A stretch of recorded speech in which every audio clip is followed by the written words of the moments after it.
भिखारी की, जो एक रेलवे स्टेशन के बाहर एक छोटे से कस्बे में फुटपाथ पर बैठा करता था और उसके पास एक कटोरा हुआ करता था, बहुत गंदा सा कटोरा जिसमें 4-5 सिक्के रखे होते थे। वो आकर के उन सिक्कों को बजाता था, उस चिल्लर को बजाता था, आवाज होती थी उससे, और एक गाना गाता था कि तुम गरीबों की सुनो वो तुम्हारी सुनेगा, तुम 10 रुपए दोगे वो 1 लाख देगा। और ये उसका रोज का था। वहां जो उस कस्बे के लोग थे वो कहते थे कि ये जो भिखारी है इसके जो पुरखे थे वो बहुत अमीर लोग थे, लेकिन इनकी हालत कैसे हुई ये कोई जानता नहीं था। रोज का रूटीन था उसका। एक दिन वो वही वाला अपना काम कर रहा था, सिक्के जो थे उनको बजा रहा था और वो गाना गा रहा था।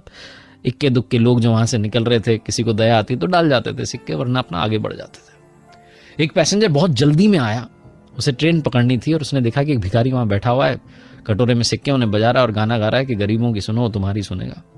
तो वहां रुक गया और उसने उस कटोरे को देखा, भिखारी को देखा, फिर कटोरे को देखा। फटाक से अपनी जेब में उसने जो है हाथ डाला और पर्स निकाला और पर्स में उसके जो 100 रुपए के नोट थे उनको गिनने लगा।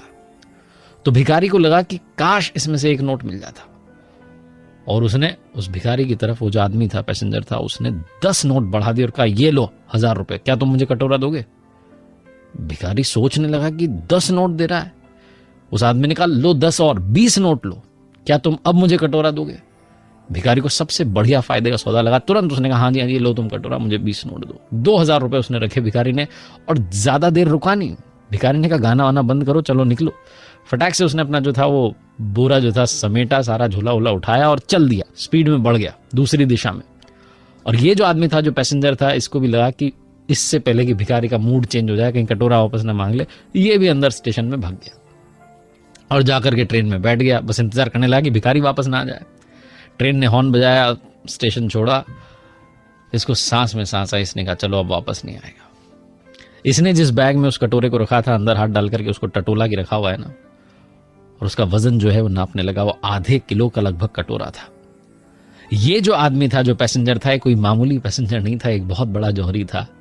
ये धातुओं का बिजनेस बहुत समय से करता रहा था। इसने धूल में सने हुए गंदे कटोरे को भी पहचान लिया कि वो सोने का कटोरा है। उधर भिखारी ये सोच के खुश था कि 20 नोट मुझे मिल गए 100 के, 2000 रुपए में कोई कटोरा लेके चला गया। कितना मूर्ख इंसान है। और ये जौहरी ये सोच करके खुश था कि कितना मूर्ख इंसान है, उसके पास में कटोरा था, पहचान ही नहीं पाया, सिक्के बजाता रह गया। और लोग जो वहां से निकले वो भी नहीं पहचान पाए। मैंने पल भर में पहचान लिया। लाखों का कटोरा 2000 रुपए में लेकर के आ गया। ये छोटी सी कहानी उस भिखारी की, उस कटोरे की, उस व्यापारी की, जौहरी की नहीं है। ये आपकी, हमारी कहानी है। हम भी अपने जीवन की वैल्यू नहीं करते। हमें लगता है कि मुझसे होगा ही क्या, मेरे बस में ही क्या है, मैं तो लायक ही नहीं हूं, मैं तो इसी लायक था। जीवन भर हम अपनी कद्र नहीं करते, अपनी वैल्यू कम आंकते रहते हैं, इसलिए दुनिया भी कभी हमारी वैल्यू नहीं करती। अपने आप की उपयोगिता को समझना शुरू कीजिए, इस जीवन की वैल्यू को समझना शुरू कीजिए, क्योंकि कहते हैं कि बहुत मुश्किलों के बाद ये मनुष्य तन मिलता है, ये दुर्लभ है, ये सोने का कटोरा है, हम इसमें भीख मांगे चले जा रहे हैं। एक बार फिर से वही बात जो अक्सर आपसे कहता हूं, ऊपर वाले के आशीर्वाद, अपनी मेहनत, अपनों के प्यार के साथ कर दिखाओ कुछ ऐसा कि दुनिया करना चाहे।